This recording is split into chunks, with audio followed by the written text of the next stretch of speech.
Nous bénissons ce matin celui qui siège dans les immensités de sa grandeur. Amen. Celui dont le nom est élevé au-dessus de tout nom. Celui qui tient la vie entre ses mains. Amen. Celui qui est l'alpha et l'oméga, qui est le commencement et la fin. Je voudrais ce matin, solennellement, vraiment bénir le nom du Dieu des esprits des prophètes, parce que nous sommes à un temps crucial, un temps, je pourrais dire, inégalable de l'histoire de l'humanité. Et je bénis Dieu parce que je suis en ces temps et je me trouve particulièrement en France. Je bénis Dieu, pourquoi? Parce que en France, il y a deux choses quand vous vivez en France. Soit vous faites partie de la classe des seigneurs, des dirigeants, soit vous faites partie des personnes insignifiantes. Il n'y a pas, en France, il n'y a pas deux poids, deux mesures. Voilà, c'est comme ça. Soit vous faites partie de ceux qui comprennent le temps, ou soit vous faites partie de ceux dont le temps sera mis à perte. Et je bénis Dieu parce que dans un État comme la France, même les hommes savent qu'il faut renouveler la classe politique. Arrivé à une certaine période de la vie, il faut renouveler la classe politique. Et la France a vécu pendant plus de 50 ans à un renouvellement de la classe politique sur deux systèmes, la gauche et la droite, qui fournissaient l'élite pensante de la société. Mais il s'est avéré qu'en 2017, la France a changé son paradigme politique. La France a accueilli aujourd'hui en son sein un nouveau chef d'État qui a mis KO debout les différents acteurs de la gauche et la droite. Il a presque viscéré ce mouvement en s'établissant au niveau de chef d'État. C'est la personne du président Macron. Ceux qui ont connu le président Macron lorsqu'il était ministre de l'Intérieur, qui en garderont ce souvenir-là, n'auront pas la connaissance du Macron chef de l'État. Il y a des gens qui vous connaissent dans une certaine mesure. Ils parlent de vous dans votre passé. Ils parlent de vous dans un temps qui n'est plus le vôtre. Ils parlent de vous avec des anciennes doctrines. Et c'est ça le problème des hommes noirs. C'est ça le problème de l'Africain. C'est que l'Africain, quand il est enseigné que son père était protestant, il devient protestant, ses petits-enfants deviennent protestants. Après lui, ça dit que ça crée une lignée de gens qui ne réfléchissent pas sur les raisons nécessaires de ce qui les a amenés là. Ton père était catholique, tu deviens catholique, ta mère catholique, tes ancêtres catholiques. Et le phénomène se reproduit pas seulement dans les religions. Alors même dans la franc-maçonnerie, parce que pour ceux qui viennent d'Afrique comme moi, nos pays sont vraiment des hôtels de la franc-maçonnerie. Ça, il faut le dire et il faut le reconnaître. Car 90% de nos élites sont recrutées. Je dis 90%, c'est parce que je vais un peu baisser. Sinon, 99% de nos élites sont francs-maçonnes. Et vous voyez les états de nos pays, la catastrophe de nos pays, comment la franc-maçonnerie a livré la culture villageoise, la culture paysanne, elle a démiété la société totalement. Et ça, c'est une vérité. On n'a pas besoin d'avoir été, je ne sais pas quelle école de recherche pour comprendre ça. Et jusqu'à aujourd'hui, l'élite maçonnique africaine, qui ne sont pas des Africains proprement parlés, qui sont des kabbalistes. Parce que toute la science qu'ils reçoivent de la franc-maçonnerie, ils le jurent, et je n'ai pas besoin d'être historien, vous allez voir vous-même comment les présidents africains jurent, c'est sur Internet, comment ils prêtent serment de servir en premier lieu d'abord leur loge et la République qui les a permis de s'établir, et en dernier ressort, s'il le faut, leur peuple. Donc le peuple n'est pas la première cause de ces hommes-là. Après, je ne suis pas le défenseur du peuple, chacun est venu sur la terre pour défendre ses propres vérités. Ce que je dis, c'est sans fustiger les gens, je ne suis qu'un chercheur de vérité, parce que Jésus ne m'a pas appelé à être un religieux. Amen. Vous savez, ce matin, les différents intervenants qui sont venus, ils ont parlé des clés très importantes. Ils ont parlé, pour le premier intervenant, il a parlé du croyant et du prophète. Il a dit que le croyant, vous savez, c'est comme aujourd'hui. On est d'une manière ou d'une autre des croyants du temple. Vous savez, en Israël, beaucoup de gens allaient au temple. Mais beaucoup de gens ne savaient pas que le temple était était compartimenté, était divisé en 3 parties. Et il y avait les sacrificateurs du parvis. Les sacrificateurs du parvis n'avaient pas d'audience dans le lieu saint et ils n'avaient pas d'audience dans le lieu très saint. Et le sacrificateur du parvis pouvait dire Alléluia. Son Alléluia n'avait d'audience que pour les gens du parvis. C'est pourquoi on peut être tous ensemble pasteurs, on peut être tous ensemble prophètes, on peut être tous ensemble évangélistes. On n'a pas la même audience et il faut que ça soit clair. Et c'est pas parce qu'on draine des moutons, c'est pas parce qu'on draine des danseurs qu'on est véritablement un homme spirituel. Il faut qu'on arrête avec la comédie parce que 2017 n'est pas une année de comédie, c'est une année d'hommes et de femmes qui comprendront que leur esprit doit s'éveiller. Amen. Amen. Après, je dis ça, pas pour me faire aimer, mais tout simplement pour qu'on ne m'empoisonne pas. Parce que quand on s'éveille, quand notre conscience s'éveille, la première chose qu'on recherche, c'est que ceux qui ne sont pas éveillés, s'ils nous écoutent, qu'ils s'éveillent s'ils ont l'occasion de s'éveiller. Mais s'ils ne nous écoutent pas, on leur avertit qu'ils n'auront pas à changer notre direction. Amen. Je veux parler du temple. Le sacrificateur qui était dans le parvis était un boucher. Son but, c'était de sacrifier les brebis. Et dans le parvis, il y avait 2 autels. La première autel, c'était l'autel des sacrifices qu'on appelait l'autel des holocaustes. Et à cet autel, le peuple amenait des sacrifices. Et c'est pourquoi vous allez remarquer que certains serviteurs de Dieu vont vous parler de la prospérité. Amenez vos offrandes, amenez vos sacrifices, amenez. Ils n'ont pas tort. Ce sont des sacrificateurs des parvis. Ils vont vous dire, tu es roi, tu es ceci, tu vas gagner l'argent, tu vas gagner. Ben, je n'ai jamais vu, malgré leur prédication, des gens gagner au loto. Bien, moi je vais être logique avec vous. Parce que nous sommes dans un temps où on ne rigole pas. Parce que ce qui va se passer dans 10 mois, ceux qui ne comprendront pas maintenant qu'ils doivent s'éveiller, ils vont subir ce qu'ils n'ont jamais subi sur cette terre-là. La Bible dit que la douleur sera grande. C'est pourquoi le temps qu'on nous laisse encore de parler avec les micros et de nous voir sur Facebook, vaut mieux en profiter parce que bientôt les temps vont être difficiles. On n'aura plus à faire des directs dans peu de temps. Oui. Je vous avertis, dans peu de temps, la façon dont on fait la fierté, les directs vont s'arrêter. Et je parle en tant que prophète de Dieu. Amen. Et je sors d'un lin jeune. Voilà. Pour ceux qui ne savent pas, je sors d'un lin jeune, sans manger, sans boire. Et je sais de quoi je parle. Amen. Amen. Le temple était fait de 3 parties. L'alléluia du parvis n'avait pas la même résonance comme l'a dit tout à l'heure. Le chercheur et clinicien en imagerie divine, en sciences divines. J'ai nommé l'évangéliste prophétique Patrick qui nous disait que la résonance d'un corps ne pouvait pas provoquer les mêmes fréquences.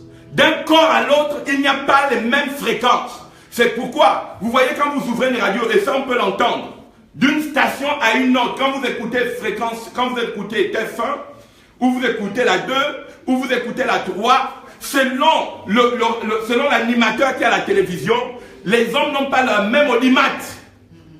L'audimat, c'est-à-dire la capacité d'augmenter une visualisation sur le plan, ça je vous parle, sur le plan marketing, n'est pas la même. Pourquoi? Parce que on dira par exemple que telle personne, il a l'audimat d'être le plus grand comédien, c'est-à-dire le plus grand hypocrite pour amener les gens à croire en lui et à sa fausse vérité. Et on mesure son audimat, c'est pourquoi vous pouviez avoir une émission assez intelligente, mais si les gens ne le suivent pas et qu'ils suivent un comédien, ils vont préférer suivre le comédien qui remplit dans sa page de fréquence plus de visiteurs que celui qui vous dit la vérité. Oui. Et ça, la science médiatique a compris comment les choses fonctionnent. C'est la bête. Ça veut dire que si la bête vous parle, vous êtes des milliers à écouter la bête, vous allez vous rigoler, vous allez vous amuser, vous allez vous sentir heureux, mais vous n'allez pas comprendre que c'est la bête qui est en train de vous instruire. Mais là où la personne est en train de vous dire la vérité, vous vous dites, oh, c'est ennuyeux. Oh non, mais il se prend la tête pour rien. Qu'est-ce que nous on veut? On veut se faire empoisonner. On veut se faire empoisonner.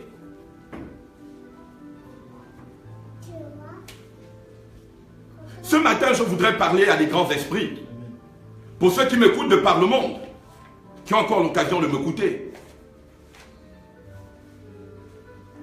La fréquence du sacrificateur du parvis n'avait pas la même résonance du sacrificateur du lieu saint. Et dans le parvis, qu'est-ce qu'on amenait? On amenait les brebis. On amenait les différents types de dîmes. Et le sacrificateur, qu'est-ce qu'il faisait? Quand il sacrifiait les bêtes, il fallait qu'il se purifie. Parce que c'était un service sanglant. C'était un service saignant. Et le mot sacrificateur, à ce moment-là, on l'appelait boucher. Ou le même mot boucher veut dire aussi charcutier. Et charcutier, ça veut dire quoi? C'est lui simplement qui coupe la chair. Chair cuite, charcuter. Alléluia. C'est celui qui pouvait, alléluia, malaxer les chairs. Donc ça veut dire que tu pars dans une église où il y a beaucoup de monde, on va juste parler à ta chair. On va essayer de remplir ta chair d'une connaissance qui ne pourra pas t'amener plus loin. Amen, amen. Et dans le parvis, il y avait la musique. Dans le parvis, il y avait des encens de tout genre. Dans le parvis, il y avait le bruit. Tout le monde faisait le bruit, tout le monde disait Alléluia. Tout le monde disait Dieu me parle.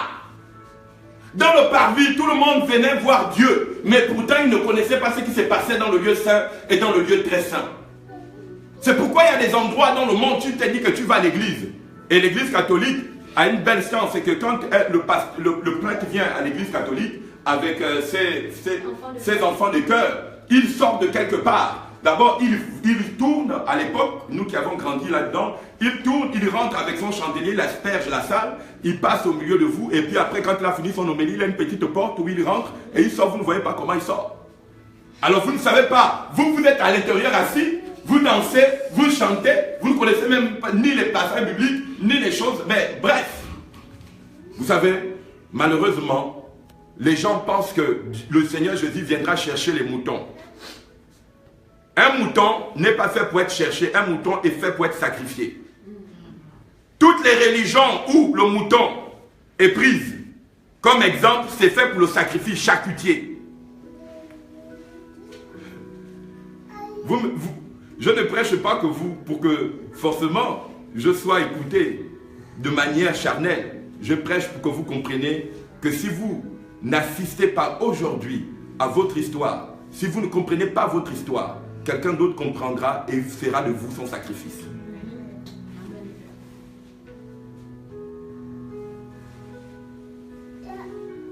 Je parle en homme libre. Parce que Jésus m'a dit, vous connaîtrez la vérité et la vérité vous rendra libre. C'est pourquoi d'ailleurs je peux être différent de beaucoup de personnes parce que je ne cherche pas à me laisser influencer ou distraire par les comédiens. Vous savez le mot en Babylonie, hein, je parle de Babylone. Le mot prêtre ou pasteur en Babylonie signifiait, le pasteur signifiait celui qui fait peur. C'est-à-dire qu'il avait la science. Quand je parle de pasteur, je ne parle pas de vos pasteurs des églises évangéliques ou quoi que ce soit. Je parle de sa racine babylonienne. Le mot pasteur, c'est celui qui avait la science de pouvoir neutraliser l'agitation d'une brebis. Et c'est pourquoi il avait la houlette et il avait le sifflet. Et il pouvait crier et la brebis pouvait, lorsqu'elle s'affolait, se ranger là où il devait paître la brebis. Donc c'était d'abord une science. C'est pourquoi il faut toujours aller à l'étymologie des choses. Amen. Là où la chose a commencé. Et donc, quelqu'un qui ne veut pas vous amener au ciel, la première chose qu'il va vous faire quoi? Il va vous affubler de peur. Il va vous prêcher la peur. Dieu va vous tuer. Mais Dieu n'a jamais tué tous les papes qui ont existé avant moi, qui ont assisté à l'esclavage. Dieu n'a jamais tué les pasteurs qui ont été là pendant la période de l'esclavage, qui ont conçu le capitalisme, qui ont conçu l'impérialisme. Moi qui est en train de prêcher, c'est Dieu va me tuer. Mais c'est quel Dieu qui va me tuer parce que j'aurais mangé un petit fruit ou j'aurais pris quelque chose? Mais attends, là, si ça arrive à ce point, c'est que vous m'avez rendu malade.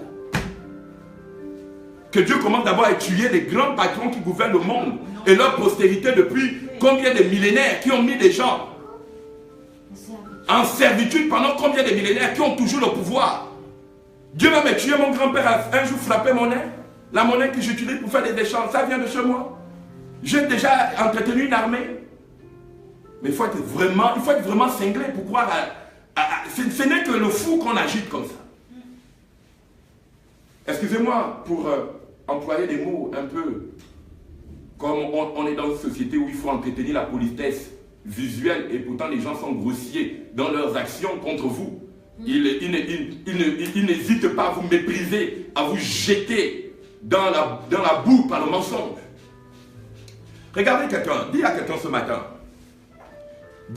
matin, toi qui me suis, quelqu'un me suit, dis à quelqu'un ce matin que la connaissance de son identité nous amène à une révélation de qui nous sommes et de comment nous devions agir en notre temps et avec notre temple. Aucun homme sur la terre n'arrive à changer son histoire s'il ne comprend pas son temps et son temple. Amen. C'est pourquoi Jésus a dit, vous êtes le temple du Saint-Esprit. Alléluia. Il faut qu'il sache que son corps a 3 parties. La première partie de son corps, c'est les parvis. Le parvis du temple fait que si tu passes la plus grande partie de ton existence dans le parvis, tu vas être rattaché au sacrifice. Tu vas être attaché à une sonorité, ce qu'on appelle une résonance, qui ne fera naître en toi que produire les petits types de sacrifices, des dimensions humaines. Est-ce que vous comprenez ce que je suis en train de dire? Amen. À partir de ce moment-là, qu'est-ce qui se passe? Le temple va t'amener. C'est pourquoi il y a des gens, toute leur vie, ils vivent que dans les temples. Vous savez, le temple qu'on nous a présenté, par exemple les cathédrales, qu'on nous a présenté les basiliques, qu'on nous a présenté, oui, c'est notre église, on a 10 000 membres. C'est en partie de ce moment-là où on commence à comprendre la mission de certaines personnes qui sont dans ces temples-là. Ça veut dire que tu peux aller dans ton temple avec un corps visible, mais pour ne rester qu'au niveau du parvis. Avoir une résonance du parvis. Le parvis, c'est quoi? C'est là où tu crois. C'est là où tu crois. C'est là où sont formés les croyants. Un croyant, c'est celui qui croit en tout.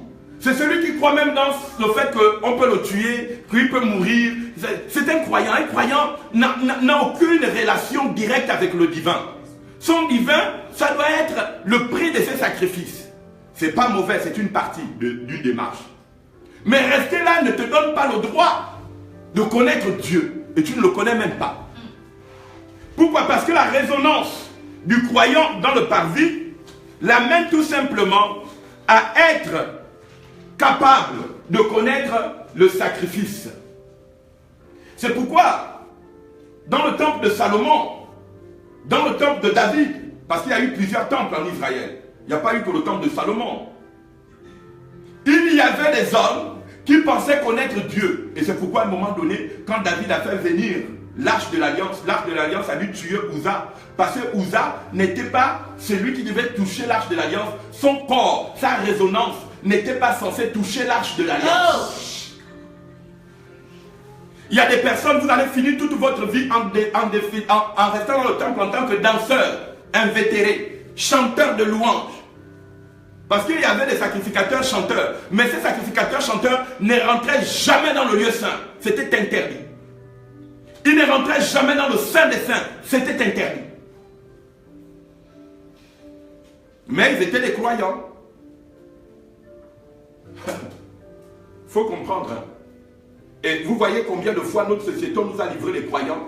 Moi j'étais un croyant. J'étais même pas un prophète croyant.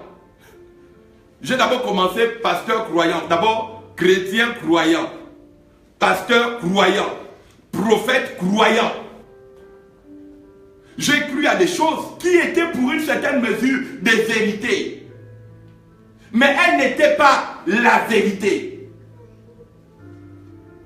C'était des démarches. C'est pourquoi, vous voyez, quand vous arrivez par exemple dans un palace, vous avez des marches. Si vous êtes au premier perron du palace, vous ne connaissez pas l'intérieur. De vous à moi, d'une manière ou d'une autre, si on vous dit comment est le perron de l'Élysée, chacun va dire, bon, voilà, si tu sais compter les marches, il y a 3 marches, et puis... mais tu ne connais pas l'intérieur de l'Élysée. Tu ne connais pas. Parce que l'Élysée, ce n'est pas fait pour des gens simples, pour des chanteurs, pour des baragouineurs. C'est fait pour des gens qui ont un agenda et un temple. Tu ne rentres pas à l'Élysée si tu n'appartiens pas, si tu n'as pas un agenda, si tu n'appartiens pas à un temple. Mais d'où tu sors? Que ton pasteur te dise que tu seras roi de son église. Tu ne seras jamais roi à l'Élysée. Mais il faut être clair. Ou bien quand tu dis non, nous sommes dans le royaume, vous êtes des rois. Vous êtes des rois d'où? De quel pays? De quelle nation? Mais c'est vrai que tu peux être un roi. Comme on nous a servi pendant, nous en Afrique, ceux qui viennent des Afriques, on a vu nos chefs d'État nous faire danser pendant 40 ans. Pendant ce temps, on ne connaissait même pas ce qu'il y a dans nos forêts. La première fois que je suis venu à Lyon, à voir un lion de mon vivant, c'est en Europe, en France. Un pays où il n'y a plus de lions. C'est là où j'ai vu des lions, alors que mon pays regorge des éléphants de toutes les diversités. Je ne les connais pas. Mais dans mon église, on me faisait danser que Jésus est vivant. Dieu est bon. Mais quelle est la bonté de Dieu quand tu es un ignorant quand même? Pose-toi des bonnes questions.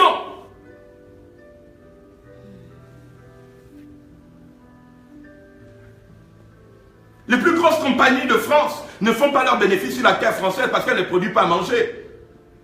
F. Gabon est devenu très très riche dans les années 80 après le boom pétrolier. Mais qu'est-ce que nous on nous a appris? On nous a appris la Bible. Croyez, Dieu est bon, mon père est mort en étant un grand croyant.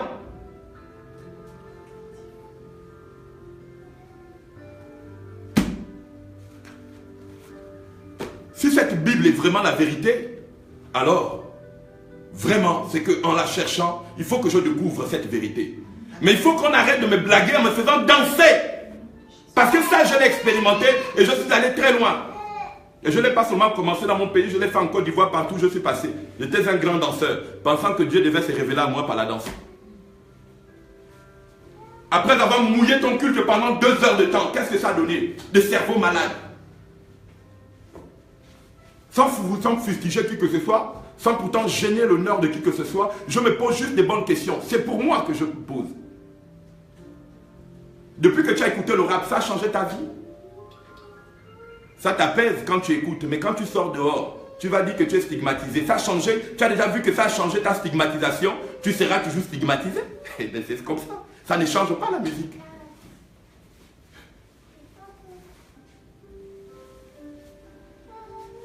Est-ce que nous comprenons ce que nous sommes en train de dire? Amen. Il y a 3 niveaux de résonance dans la maison de Dieu. C'est pourquoi l'apôtre Paul, paix à son âme, il va dire quelque chose. Quand je dis paix à son âme, parce qu'il est vivant, on ne donne pas la paix aux gens morts.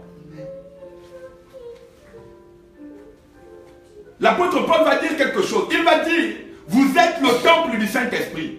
Mais écoutez, si le temple du Saint-Esprit, c'est seulement attendre le jour de la Pentecôte, comme certains pentecôtistes qui pensent que le Saint-Esprit ne vient qu'à une fête. Et pendant ce temps, votre Saint-Esprit n'a jamais créé des hommes capables de changer leur environnement, de changer leur temps. Vous subissez le règne des puissances mauvaises. Les gens sont possédés, la nation est possédée. Vous dites que vous êtes des pentecôtistes. Mais ça, c'est la tradition. Je peux comprendre que ça a eu son pesant d'or à une certaine époque. Mais là, c'est des trucs qui ne marchent plus. Mais ça ne peut marcher qu'avec des cerveaux malades.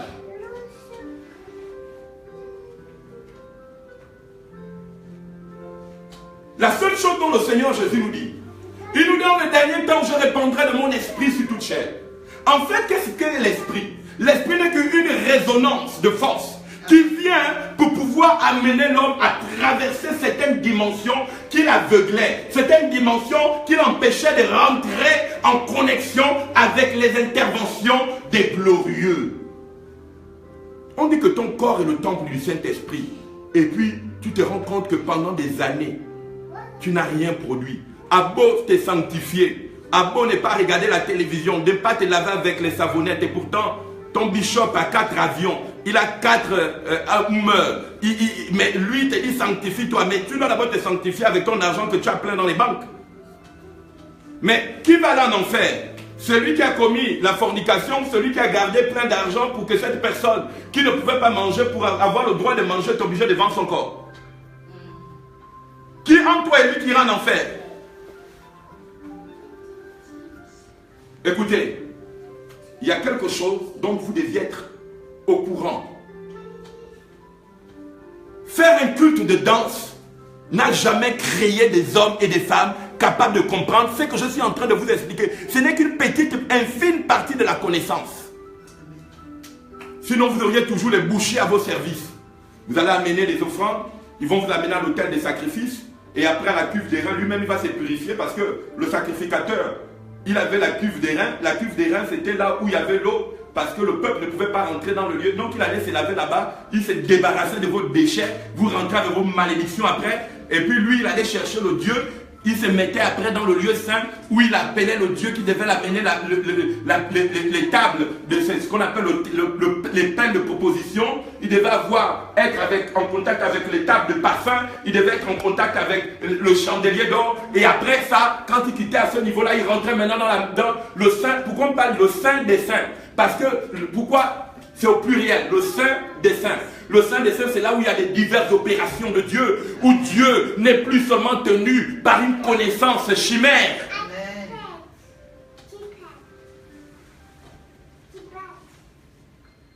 Mais ça, on ne t'apprendra jamais ça à l'école.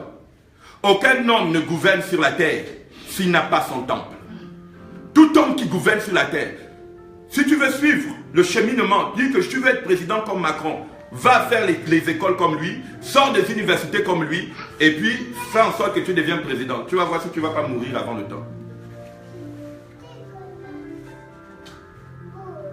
Mais Dieu nous a expliqué ça. C'est pourquoi vous pouvez voir, j'ai connu des gens qui ont appris. Je connais beaucoup de professeurs d'université. Je suis allé chez eux. J'ai vu combien de fois, malgré leur savoir, ils étaient malheureux. J'ai vu combien, malgré leur savoir, leur science, ils avaient connu, c'est des hommes, c'est des érudits. Mais j'ai vu que son érudition ne pouvait même pas l'amener à payer son loyer. Qu'il avait des difficultés. Et que même pour avoir seulement la chaire à l'université, il est obligé de mentir. Parce que ce n'est même pas pour qu'on te donne une chaire pour enseigner. Ce n'est pas d'abord parce que tu as eu les diplômes. C'est encore un autre type de manifestation que tu dois avoir pour qu'on te dise, ah oui, quand même, lui, on lui donne la chair. Et qui va te donner sa chair? Arrête ça, mon ami. Regarde quelqu'un dit, arrête ça. Arrête ça.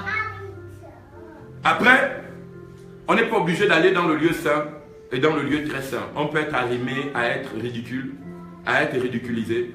400 ans, les gens traînaient les Africains en leur faisant voir. Quand je parle des Africains, je ne parle pas de l'Afrique d'aujourd'hui. Je parle des peuples noirs en leur affulant l'image des bamboula, l'image du singe. Mais c'est l'imagerie mentale qu'on te donne. C'est parce que quelque part, toi-même, tu ne revisites pas ton histoire.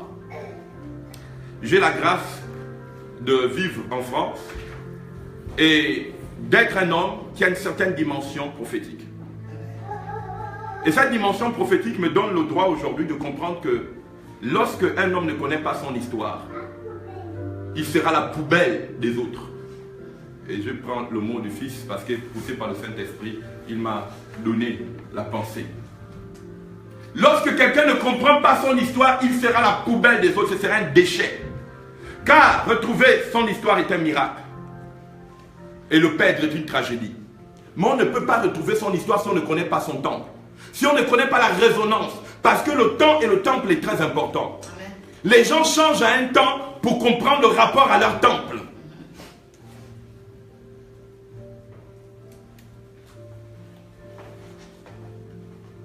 Que Dieu vous bénisse.